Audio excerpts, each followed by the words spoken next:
Gamers. Now, clearly, there hasn't been enough Yugi tubers covering Kashtira recently, so I figured I'd throw my hat in the ring and just help you guys out, because there's really no videos covering this deck right now, right? Shout out to LFR for this line of thinking, because honestly, it's been helping me a lot.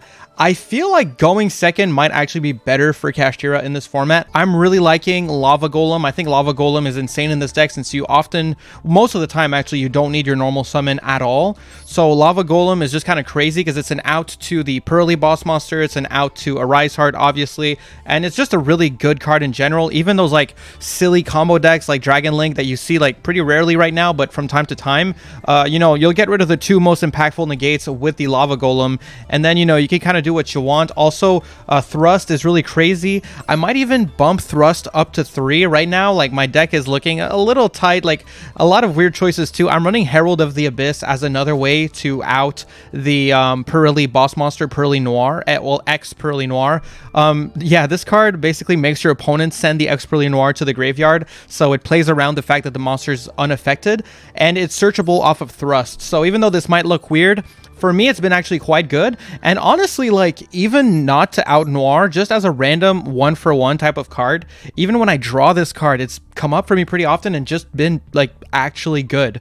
A lot of the time, you don't actually see many negates right now in the current format, so it's a pretty good format for cards like this. Lightning Storm is another great search target for triple thrust. I'm not saying this deck is absolutely final, but I do want to kind of push you into maybe trying out going second cash if you've been playing going first and you've been getting a lot of bricks, or you've just been getting completely blown out going second. Because one of the big things about cash is if you activate your Kashtira Shangri-Ira on your opponent's turn, they get to summon their Arise Heart for free off of any of these dudes, swing, and make a Zeus, right?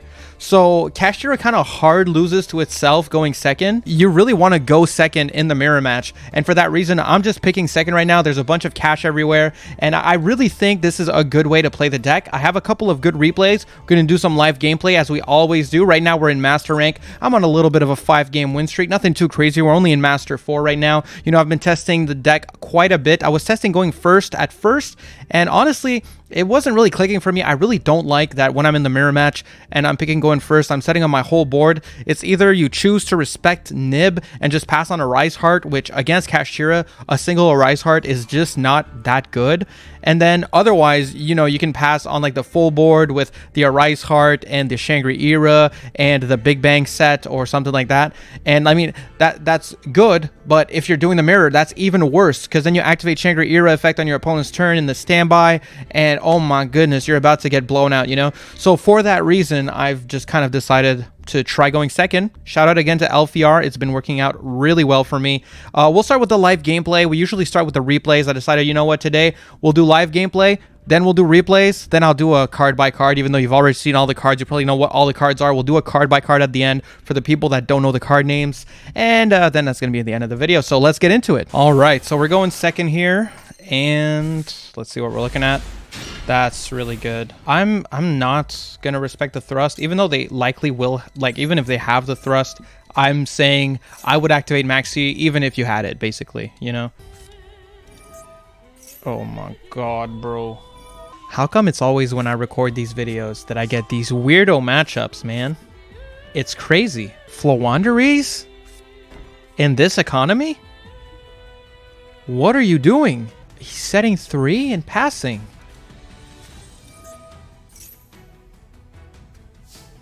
That's interesting. They can't, level 6 or higher monsters can't declare attacks, nor can players activate their effects. Guess we're making a rank monster then. Oh man. I can't. Can I even put this in the video? This is like the dumbest game ever. I don't even know if I can put this in the video. Might have to play a different one. Might have to play another one. Oh my god, bro. Your deck sucks. Your deck really sucks. This is the 3rd time you resolve the map. Please pick a different deck. Please.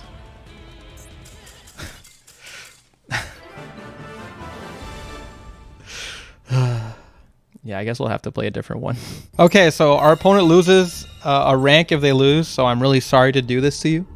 But yeah, I don't know. After that Floowandereeze game, gotta cleanse the palate a little bit here. That you guys got to stop playing Floanderies. You really have to stop playing Floanderies, man. It is 2023, almost 2024. Seriously. All right. Hey, this hand. I mean, this hand is good. It's oh goodness. Oh, that's never. You don't like seeing that. You don't like seeing that. I really don't like seeing that. One thing that's because when they don't control a monster, thrust is so much worse. You know. Oh man, considering just going straight up Pot of Desires right now. Yeah, I'm gonna go for it. I'm just gonna shotgun it. What are we banishing? Okay, we're fine. We're fine. This is kind of what I wanted to see. Not exactly what I wanted to see, but kind of what I wanted to see. Gotta put some pressure on the board here. I don't want to use my normal summon on Rice Heart just to be able to. I don't know. It just seemed kind of off to me to do that. We're gonna go Fenrir, and we're gonna grab. Oh, you see, this is kind of based though, because I get to show you Le Epic Forbidden Lance. We're gonna go Forbidden Lance here. Likely not getting lethal this turn. You are not playing Forbidden Lance, bro. You are not about to cross out Forbidden Lance. Oh, okay. Yeah, okay. Yep, that adds up. Honestly, I'm kind of happy that this Fenrir cost them these 2 cards though, because we have this anyway, so it doesn't even matter. So yeah. From deck to hand, do I want to add the Scareclaw Kashtira? We're gonna get a Birth anyway. I think I'm gonna get Ogre actually. I kind of want to see if I can get enough damage here. Probably not, but yeah, we can try it, you know. All right, let's go. Let's go for this. Kashtira Theosis. Very broken. All right, and obviously we'll go for a Unicorn here to get a Birth. Get a Birth. Holy, bro just went Gamma. Bro just went Gamma like that. So, I mean, that was never happening whether I wanted it to or not. And this guy is currently negated by... Yeah. Cross out. Yeah, so that's fine. Wait, I still got to add Ogre. I'm a bit... Wait, I just realized. This guy is not... How does Lance work? It is unaffected. Yeah, but they activated this after. I am so confused as to how that works. So I guess even though they activated the crossout designator after, the effect of being unaffected applied afterwards, and so I was no longer affected on Chainlink 3 by crossout, which means I could have used Fenrir effect here. That's crazy and good to know. But, you know, whatever. We'll go Thrust here. We'll get ourselves a Talent. Oh, did I banish Talent? Okay, whatever. Yeah, Herald of the Abyss is cool. We'll not set it. Let's go Rise Heart. Yeah, probably not. It's probably smarter here to just, like, go Zeus play. Yeah, we'll use Rise Heart effect here. I think what I'll do is I'll just banish the Scareclaw Kashtira for if I get a Birth later or Theosis to banish or something. Yeah, I don't really see why we wouldn't. Yeah, let's just do a Zeus line. We'll go Big Eye. Doesn't really play around their back row, but, you know. Technically, if they use their back row here, they're still, like, minusing so hard that I don't really care. So, yeah, we'll just go to the battle phase. We'll let the driver get banished. Main phase 2. Make ourselves a Zeus. I know it's nothing fancy, you know, it's just a Zeus pass, but hey, Zeus is really good right now. That's all there is to it. All there is to it. We're going to set this here in case that it comes up, and the rest will obviously just keep in hand. Go to end phase.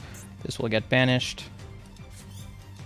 I'm not, like, too mad about it, you know. If this is Imperm and they didn't use it, that wouldn't really make sense, so... Okay. Sure. Rhoda. Rice Heart is interesting here. Zeus is kind of hard winning this. Oh, yeah. Yeah, Zeus is definitely winning this. Special Ogre is fine. I don't mind. I'm going to go Imperm here. And if they chain their own Imperm, we're just going to activate Zeus at that point, I guess. Not Imperm. we probably win then. We're negating their back row, and then if they decide to summon their Rice Heart, we'll just go Zeus and clear. Interesting game in general. What a weird game this has been. So I guess the Kashtira player going first bricked. That's why I like going second too. We get an extra draw. That shit does come up. It does make a massive difference. Yeah, so this is fine. You can summon him, and then we're going to go Zeus effect here. All right, time to go Zeus. This card is negated, so you have nothing. Banish the... Yeah, exactly. It wins the mirror, I'm telling you. Let's go check out our opponent's deck, though. Let's go check out their list. All right, so here is my opponent's going first list, and oh my god, they're playing the friggin' Auroradon line. Okay, I don't know. I already made a video talking about why this line in Cash is bad. It's Copium. Cash is already like not the most consistent deck ever. This guy definitely was bricked up on some old lions, maybe like some random ass hand traps or something. Like this is such a bad build. But it just kind of goes to illustrate that like see a lot of these like going second cards that I'm running, he's also running, you know. So I don't know, man. I feels like going first Cash is built for going second anyway. Might as well just go second and just win the mirror. That was a really weird instance though, because my opponent just set a bunch of cards. I wish I could get better live gameplay, but like I'm not gonna play 100 games just to get the perfect live gameplay. We have replays for that, so let's just get into the replays at this point. So the first replay I'm gonna show you is just like a basic OTK, like just summoning Kashtira monsters and going for game, not even using my extra deck or anything like that. Just like straight up spamming monsters and just going for game, you know. So yeah, we top deck Herald of the Abyss, and my opponent is going first. They're playing Kashtira. They special summon out the Fenrir, Search of Fenrir. So usually if you Fenrir, Search of Fenrir, you're actually not playing Kashtira. So I guess they were probably playing like Kashtira Punk or something like that. But either way, they just pass on a Fenrir. So like that's crazy, you know. They probably just bricked because they're playing going first cash cards, but whatever. So we're just gonna go Herald of the Abyss here, make them send to the grave their own Fenrir so that we can special out Fenrir, go Theosis, summon the Unicorn, go Fenrir effect, add a Rice Heart to our hand, go Unicorn, we get the Kashtira Birth, then activate Kashtira Birth, so we can special summon the Rice Heart in attack position, go Rice Heart, banish the Scareclaw Kashtira, then we can go Kashtira Birth, special the Scareclaw Kashtira in defense, and normal the Fenrir because we had not yet used our normal summon, and I think we can do this like this. Yeah, we had over the lethal amount because this card can attack in defense position. So yeah, very simple replay, nothing too crazy. Just figured, hey, I'll just show you, like, you know, just a basic like how to go for game. How do you go for game really quickly, really easily, going second? And this is what that looks like. So let's move on to a more interesting replay. And when I say interesting replay, keep in mind these are going second replays. So obviously a lot of it is just kind of having the blowout cards in the right moments. Because your whole deck is just a bunch of blowout cards, right? So basically here, this one's a pretty interesting one. It's a mirror match. And my opponent does go like turbo full combo with Kashtira. They're going to go Unicorn. I'm going to chain Maxi, and they're going to chain Ash. So, I mean, this was kind of like a bad Maxi because obviously now they'll get to use our Unicorn. I could have just activated in the draw phase. Sometimes I respect Gamma. Other times I don't. It really depends how my mood is. But they're going to banish the Zeus because I'm running 3 Arise Heart and 3 Shangri-Ira. They're going to go Kashtira Theosis, special summon out the Fenrir. We're just going to fast forward a little bit here. Fenrir, grab the Rise Heart effect, special summon. Then they're going to summon out the Scareclaw Kashtira. Using these two, they're going to go into Shangri-Ira. And they're going to use the Rise Heart effect, banish some cards from the top of our deck to trigger the Shangri-Ira. And they're going to trigger the Big Bang to special summon one of its materials. So they're going to summon out that Fenrir, summon a Rise Heart, and they're going to pass turn. So we're going to stop fast forwarding here. Yeah, maybe they should have respected my Lightning Storm a bit more and not summon these guys in attack position. At least they had the decency of summoning a Rise Heart in defense position. But this is going to come to bite them in the ass. But first, I do want to show you what I do here. So I'm actually going to start with Pot of Desires, banishing 10 from the top of my deck. The reason I'm doing this is just because I wanted to bait my opponent into using Shangri-Ira. They didn't use Shangri-Ira in the standby phase, most likely because they already had Fenrir and Unicorn on the field. So they just figured, like, what's even the point of using Shangri-Ira in the standby, you know? So, like, respectable, you know, fair enough. But even if they didn't do that, I think they just couldn't hold themselves back from blocking another one of my zones. So when I go Pot of Desires here, banishing 10, they activate, of course, the Kashtira Rise Heart, and then they do go Shangri-Ira, blocking out one of my zones. The reason I really wanted them to use the Shangri-Ira is because Arise Heart can be, if you read Arise Heart, once per turn you can also Xyz summon Kashtira Arise Heart by using one Kashtira monster you control if an effect of Shangri-Ira was successfully activated this turn. It doesn't say you need to have activated it. So basically now that they've used their Shangri-Ira, we get a free Arise Heart as soon as we summon any Kashtira monster. So I just think that's kind of crazy. So now that they've done that, now that they've finally activated this effect, we don't care anymore. We're going to go Herald of the Abyss to get rid of the Arise Heart so they can't banish our stuff. We're going to go Lightning Storm, get rid of the monsters. Special at the Fenrir Surge, they're going to go Imperm.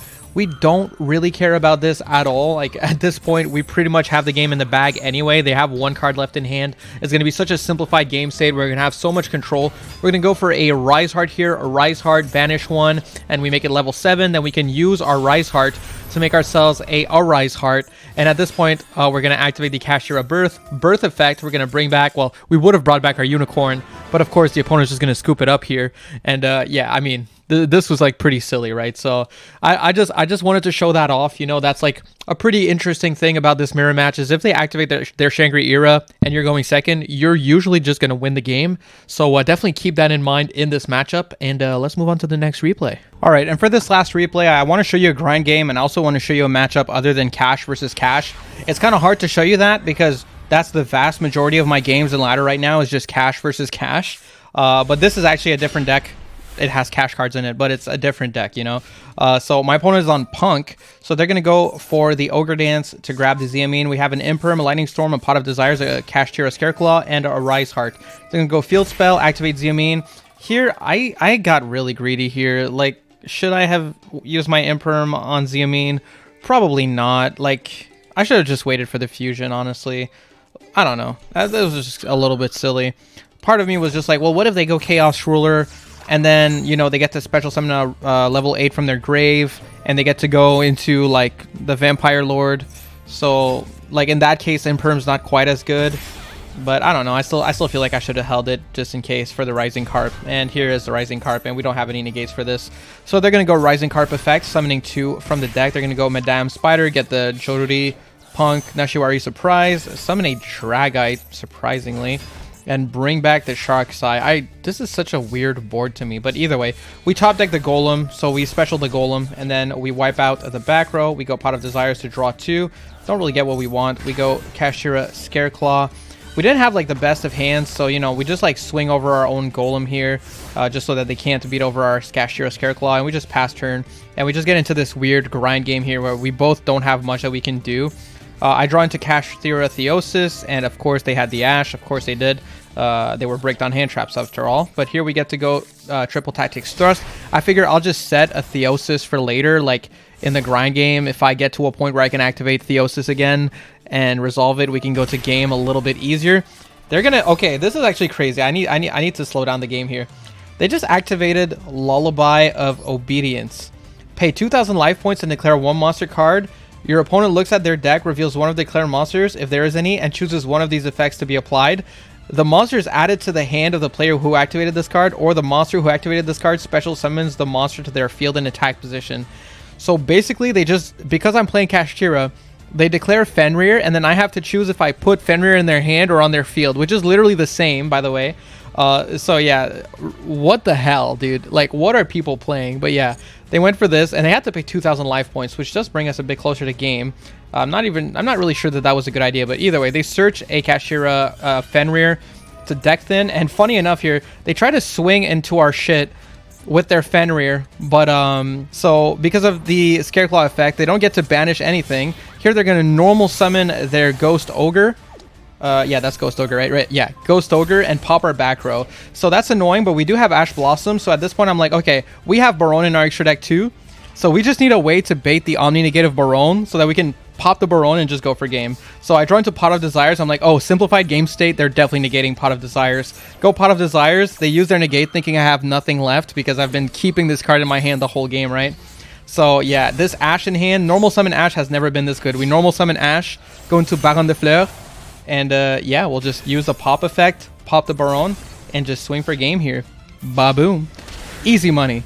I really do think this deck is better going second, at least right now, just because there's so much like cash going around. It's weird because the deck is so oppressive going first, but because it wins the mirror match going second, I don't really see the point of trying to go first. I feel like you're just making things harder for yourself. So that's why if I was going to make a video about cash, I wanted to recommend the way of playing it that I prefer. And I do genuinely think going second is just better right now for cash. So if you guys wanted the card by card, I'll give it to you right now. Okay, so I will say this. The deck might look a little bit sussy, but I haven't seen a single Kashtira list in this game yet that doesn't look a little bit sussy. They have just enough consistency hits to make any deck list look a little bit weird, like a little bit off. So bear with me. You know, we're playing the 3 Maxi and the 3 Ash, of course, because these cards are incredible, and Ash negates Maxi, which is very important.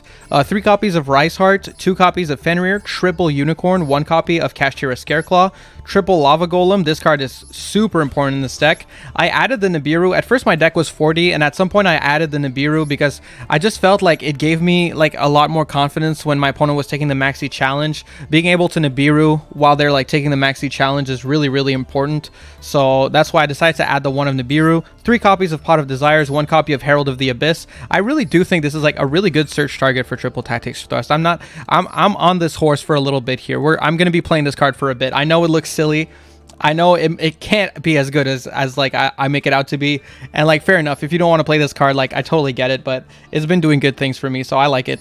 1 copy of Lightning Storm because you can search it with Thrust, 1 copy of Talents that you can also search with Thrust, 1 copy of Pot of Prosperity, triple Kashtira Theosis, double Thrust, 1 copy of Wraithsoth, 2 copies of Birth, another questionable pick. At first I was playing 3 Birth and no Ogre, but I just noticed like a lot of the time I'd rather have a summonable Kashtira in my hand than a Birth. I would clog up my hands pretty often with Births, where like if that Birth was any other Kashtira card, I would have been in a better position. So I decided, you know what, I'll remove 1 Birth for the 1 Ogre.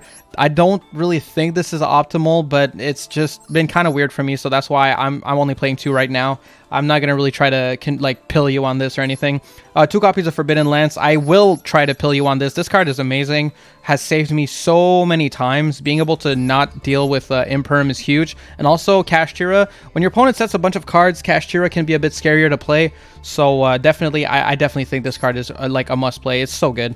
2 copies of Called By, 1 copy of Imperm that you can search with Thrust, 1 copy of Big Bang because this is just a broken card. Banishing it off of Rice Heart is insane, and also just setting it is pretty good sometimes when like you're a bit limited on plays or you're in the grind game or something like that. 1 copy of Entis and 1 copy of Goliath. These are just easy targets for your Pot of Prosperity, and then later you can just equip them to your Rice Heart. 1 copy of Baron de Fleur, double Big Eye, 1 copy of Dark Armed Dragon, 1 copy of Harmonizer Gradiel. This is basically just like a DD Crow for the extra deck if that ever comes up where you feel like you need a DD Crow. Well, you know, this is a quick effect DD Crow, you know. 3 copies of Shangri Era, 3 copies of Arise Heart, of course, the Zeus, as I said, the Goliath, and the Donner. In case your opponent tries to Ib you, at least you can get rid of the Ib with the Donner Dagger for Hire, and then Donner pops itself, so it frees up your monster zone so that you can actually special summon your Kashtiras from the hand, so that's also really important. But yeah, overall, I think this list is good. I don't know if it's like, I wouldn't be ready to call it like optimal going second. I don't even know what optimal going second would look like. Again, every time I look at a Kashtira list right now, it looks like there's something you can say about it that makes it seem bad. It's my preferred way of playing the deck, and shout out again to LFR for putting me on to going second cash. I really do think it's just better going second right now for Kashtiras. But anyway, guys, let me know your thoughts in the comments. Let me know if I'm coping about going second, or if my list is awful, let me know that as well. Or if you think this is great and it helped, well, let me know that as well. That's gonna be for me. All right. Peace.